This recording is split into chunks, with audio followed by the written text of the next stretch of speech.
Bonjour tout le monde.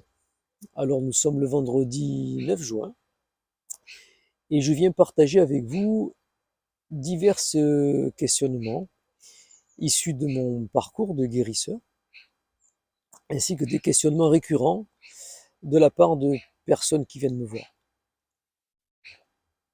Tous ces questionnements auront pour fil d'Ariane le consentement.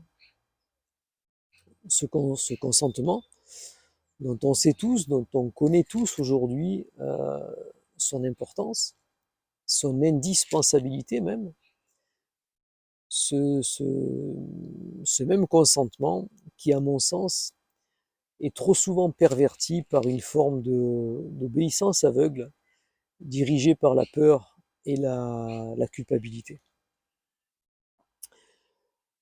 Alors depuis de nombreuses années maintenant, je reçois, j'accompagne et j'essaie de soulager des personnes souffrant de lourdes pathologies. Le plus souvent, ces personnes sont très affaiblies par leurs nombreuses séances de radiothérapie, de chimiothérapie ou d'autres traitements, avec, leur dit-on, comme quasiment unique espoir, une rémission, largement sous-entendue par une obligatoire future récidive. Alors personnellement, je trouve ces deux mots radicalement, complètement antinomiques à un quelconque espoir de guérison, d'autant qu'on sait aujourd'hui l'importance de l'impact émotionnel et de la psyché sur ce chemin de guérison. Alors c'est vrai que c'est une réflexion personnelle, encore une fois liée à mon expérience de guérisseur et toutes ces années de partage et d'échange avec les gens. Mais depuis très longtemps, une certaine catégorie, une certaine caste de soignants, qu'ils soient oncologues, infirmiers, médecins ou autres, se pose en véritable inquisiteur et bourreau de leurs patients. Alors attention, voilà, je ne parle évidemment pas de tout le corps soignant, mais simplement d'une partie, je ne peux même pas dire une infime partie, mais en tout cas d'une partie de crétins. Pour moi, il n'y a pas d'autre terme. De crétins dénués de toute forme d'humanisme, de toute notion de psychologie, de toute intelligence du cœur, et j'allais dire même de toute intelligence tout court. Voilà. Alors c'est juste un constat, hein, c'est pas une colère, hein, mais c'est juste un constat envers celles et ceux qui en ont fait l'expérience ou qui en font encore l'expérience aujourd'hui. Combien de fois est-ce que j'ai entendu les récits suivants oui, mon oncologue m'a dit que grâce à eux, pardon, j'étais en survie, que de toute façon je ne guérirai jamais, que je passerai de rémission en récidive et de récidive en rémission, etc., etc. Bon. Alors je vais vous raconter rapidement deux petites histoires de personnes que j'ai vues il y a plus ou moins longtemps.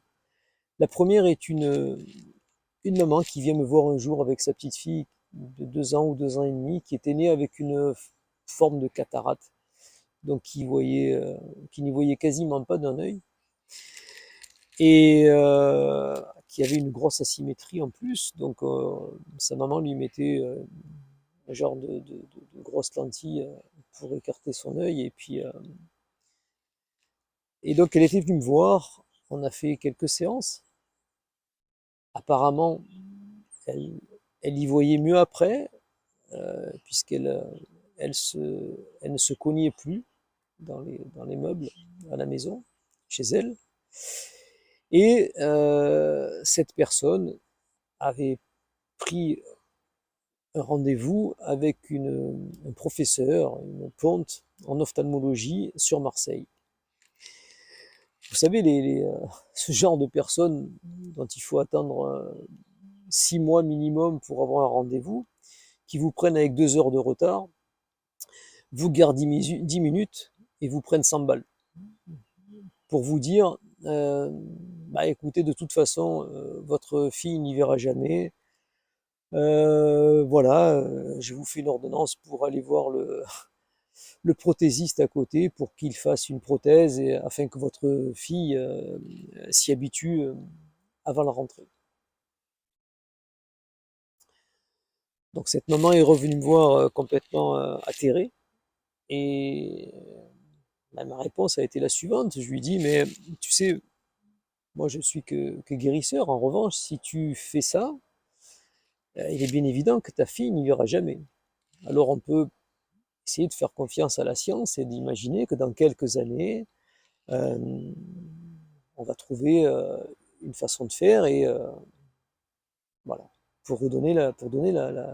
pour arranger ça, pour réparer ça. Alors que si tu mets une prothèse, ben c'est cuit, elle n'y verra jamais. Et puis elle avait peut-être un mois ou un mois et demi après un autre rendez-vous avec un autre professeur sur Paris cette fois. Et ce monsieur, lorsqu'il la voit, lui dit, mais écoutez, non, votre fille a une vision périphérique. C'est pour cette raison qu'elle ne se cogne plus. Et il n'y a aucune opération à faire. Et concernant la symétrie, bah, on verra quand elle aura 7 ou 8 ans. Et si c'est trop important, on fera peut-être une petite opération pour corriger ça. Mais pour l'instant, votre fille y voit. Euh, il faut laisser faire les choses et il n'y aura aucun problème. Le révoltant dans cette histoire, c'est que cette personne, avec l'étiquette professeur, spécialiste, etc., est une femme. Alors c'est pas du tout de la misogynie, hein. Simplement que on peut imaginer que cette personne est aussi maman et que sans aucun état d'âme, elle avait presque réussi à tirer le consentement de cette maman en total désarroi pour massacrer quelque part, hein, sa fille. Plus récemment, j'ai accompagné et j'accompagne une dame qui a eu un cancer du poumon, une récidive.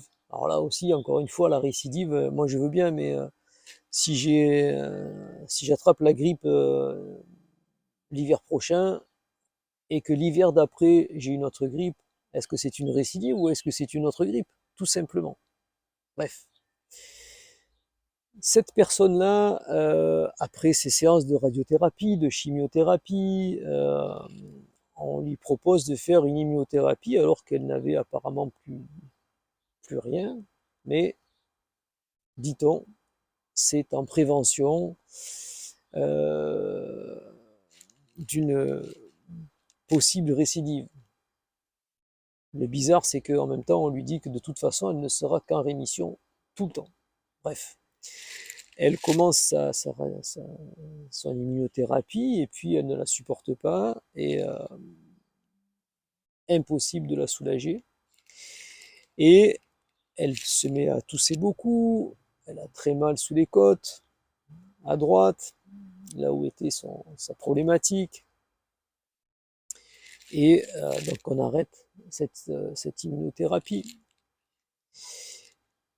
L'oncologue, son oncologue en inquisitrice, alors ça part sans doute d'un bon sentiment, il n'y a pas de problème, mais manque un peu d'humain quand même parce que sa patiente, donc cette dame que je suis, a eu beaucoup de mal à, à exiger qu'un PET scan soit fait pour voir pourquoi ces douleurs alors que son oncologue l'avait condamné à une récidive fatale. Ça, c'était le plus important que j'avais oublié. PET scan fait, après quelques très longs jours d'attente, de la récidive fatale en a résulté simplement 2 côtes cassées. Voilà.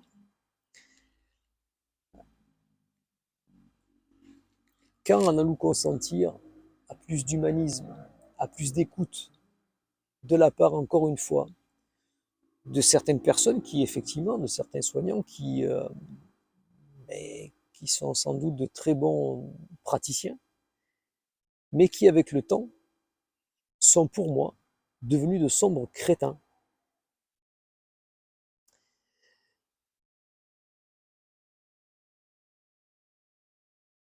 Alors si on sait aujourd'hui qu'une grande partie de nos souffrances et de nos pathologies, on peut se poser la question en tout cas, le fait qu'elles durent aussi longtemps ou qu'elles guérissent pas, est-ce qu'on ne pourrait pas imaginer qu'elles sont liées à notre consentement? Si c'était le cas, si c'est le cas, alors la question que voulons-nous guérir, la souffrance ou l'origine de sa souffrance prend tout son sens. Si nous ne voulons plus que nos souffrances